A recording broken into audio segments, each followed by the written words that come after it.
రా చెల్లి. నిన్ను చీరలో చూస్తే తప్ప ఇంట్లో వాళ్ళు రిలాక్స్ అవ్వలేరు. ఎందుకక్క అలా? మళ్ళీ నువ్వు ప్రశ్నలు అడక్కు. ఇప్పటికే నా బుర్ర వేడెక్కిపోయింది.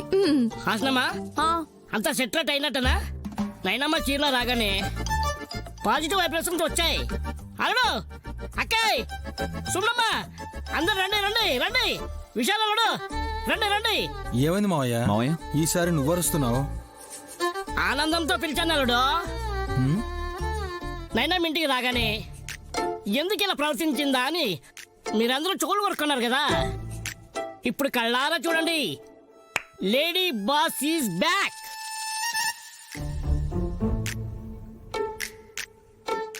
బాబాయ్ గారు భలే సరదాగా మాట్లాడతారనుకుంటా కదక్క. ఎప్పుడు ఇంతే. చూశారా, నన్ను బాబాయ్ అన్నది.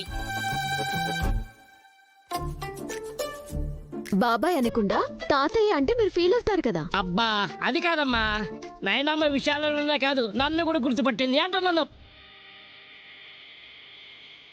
అంతకన్నా సంతోషం ఏముంటుంది మావయ్య?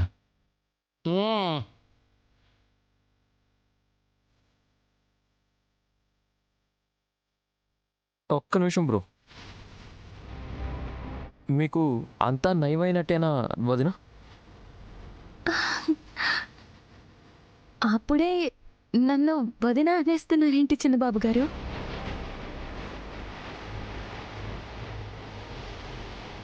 సరిపోయింది, మళ్ళీ మొదటికొచ్చింది యవ్వారం.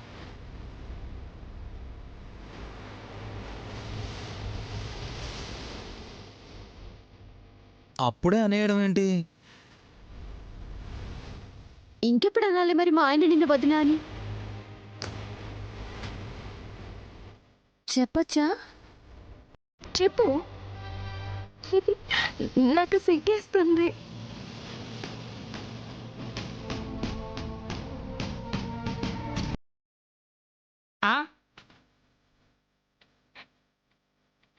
అయ్యో చెల్లి, నువ్వు చెప్తే తప్ప అర్థం కాని పరిస్థితిలో ఉన్నారు అందరూ.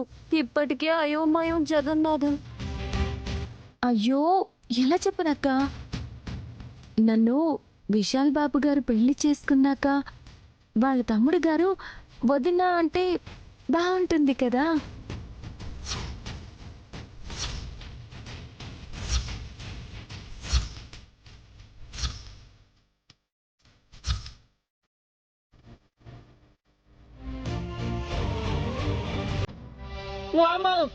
ఏంటేనమ్మా, విశాలని మళ్ళీ పెళ్లి చేసుకోవాలనుకుంటున్నావా?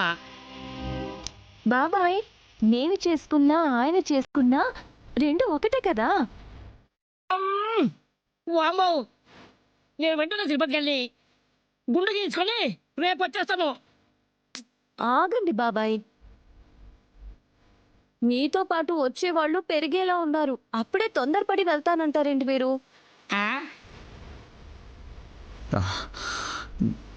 నైని, ఎందుకు ఇలా మాట్లాడుతున్నావు?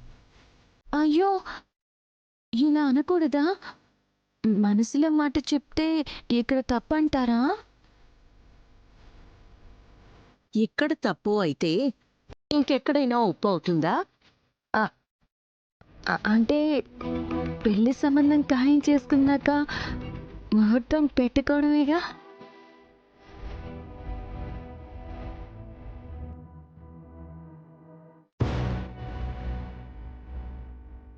ఏంటి మమ్మీ, పెద్ద మరదలు ఇలా మాట్లాడుతుంది?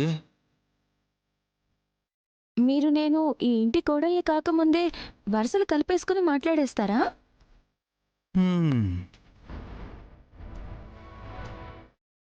అయ్యో రామచంద్ర, ఎందుకు చెల్లి ఇంత కన్ఫ్యూజ్ చేసేస్తున్నావు? నేను సరిగ్గానే మాట్లాడుతున్నానక్క. వీళ్ళే అన్ని ముందే అనేసుకుని మాట్లాడుతున్నారు.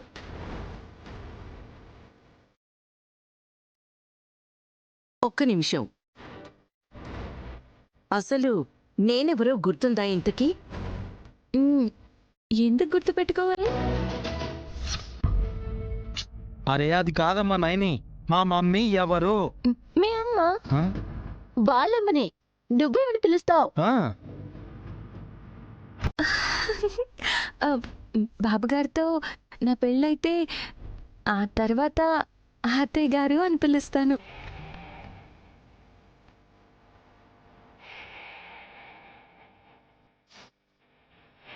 ఇది పరిస్థితి.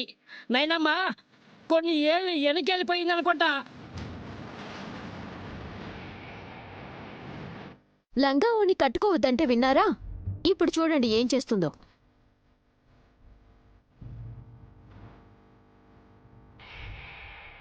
నాకెందుకో తను వదిన కాదనే అనుమానం పెరుగుతూనే ఉంది. బ్రోతో చెప్తే బాధపడతాడు, అందరితో చెప్తే వదిన స్థానంలో వచ్చి నీవని ఇబ్బంది పెడతారు. ఈ మ్యాటర్ని సున్నితంగానే డీల్ చేయాలి. చెల్లి ఇవన్నీ కాదు గాని